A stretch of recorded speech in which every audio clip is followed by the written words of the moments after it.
দেশ এবং দেশের বাইরে থেকে যারা দেখছেন সবাইকে সময়ের কণ্ঠস্বরের পক্ষ থেকে অভিনন্দন ও শুভেচ্ছা। দর্শক, অবশেষে স্কুলে পড়াশোনার সুযোগ পেলেও প্রতিবন্ধী শিক্ষার্থী মারিয়া শিরোনাম দিয়ে সময়ের কণ্ঠস্বর একটি সংবাদ প্রচার করে।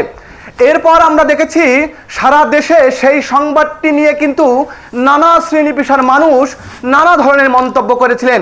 আমরা এও দেখেছি অনেকে বলেছেন যে একজন প্রতিবন্ধী শিক্ষার্থী আসলে কেন এই সমাজে বৈষম্য শিকার হবে, এই ধরনের মন্তব্য কিন্তু মানুষ করেছে এবং আমরা কিন্তু সেটি কিন্তু দেখেছি।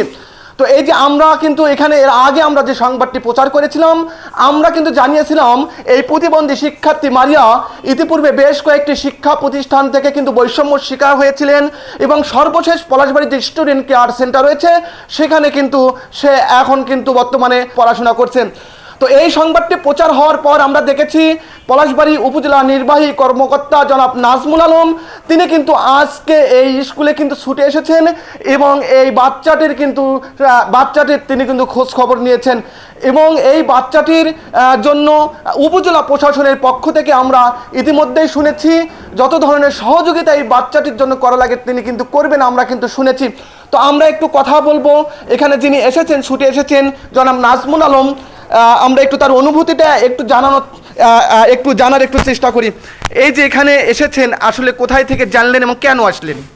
আসলে কিছুদিন পূর্বেই সময়ের কণ্ঠস্বরে একটি প্রতিবেদন প্রকাশিত হয় যে মারিয়া নামের একজন শিক্ষার্থী শারীরিক অসুস্থতার কারণে নানান প্রতিবন্ধকতার কারণে তার পড়াশোনায় তিনি বৈষম্যের শিকার হয়েছেন।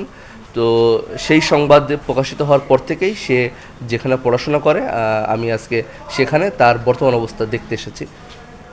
তো এছাড়াও আসলে যদি বলতে হয় যে আমরা সকলেই জানি যে শিক্ষা কিন্তু আমাদের মৌলিক অধিকার, আর কোনো ধরনের শারীরিক প্রতিবন্ধকতা, কোনো সামাজিক প্রতিবন্ধকতা বা আর্থিক অসচ্ছলতা এই কোনো কারণেই যেন কেউ শিক্ষা থেকে বঞ্চিত না হয়, এটি কিন্তু আমাদের প্রত্যাশা।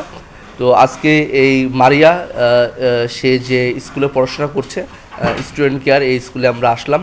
তো ইতিপূর্বে সে নানান অপ্রীতিকর ঘটনার সম্মুখীন হলেও আজকে এখানে এসে আমি যেটি দেখলাম যে এই স্কুলের যে ছাত্রছাত্রীরা রয়েছে, তার যে বন্ধুবান্ধব রয়েছে, তারা কিন্তু তাকে খুব কাছের বন্ধু এবং বোনের মতো করে টেনে নিয়েছে।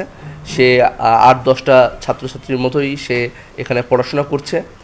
এছাড়া এই স্কুলের যে পরিচালক এবং অন্যান্য শিক্ষকগণ তাদেরকেও দেখলাম যে তারাও অত্যন্ত আন্তরিক সার্বিক এই পড়াশোনার মান উন্নয়নে এবং তার প্রতি তাদের একটা বিশেষ নজরও রয়েছে। তো এই জন্য আসলে খুব ভালো লাগলো যে সে সমাজের মূল স্রোতের সাথে আমাদের সকলের সাথেই আছে। আর আমরা উপজেলা প্রশাসনের পক্ষ থেকেও সার্বক্ষণিক তার খোঁজখবর রাখবো। তার পড়াশোনায় বা অন্য যে কোনো ব্যাপারে আমরা যত ধরনের সহযোগিতা করা দরকার আমরা উপজেলা প্রশাসন থেকে তার প্রতি সেই সহযোগিতা অব্যাহত রাখবো।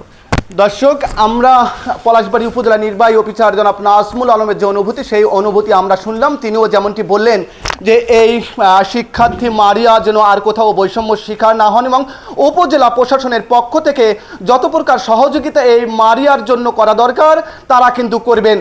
রবিউল ইসলাম, সময়ের কণ্ঠস্বর, গাইবান্ধা।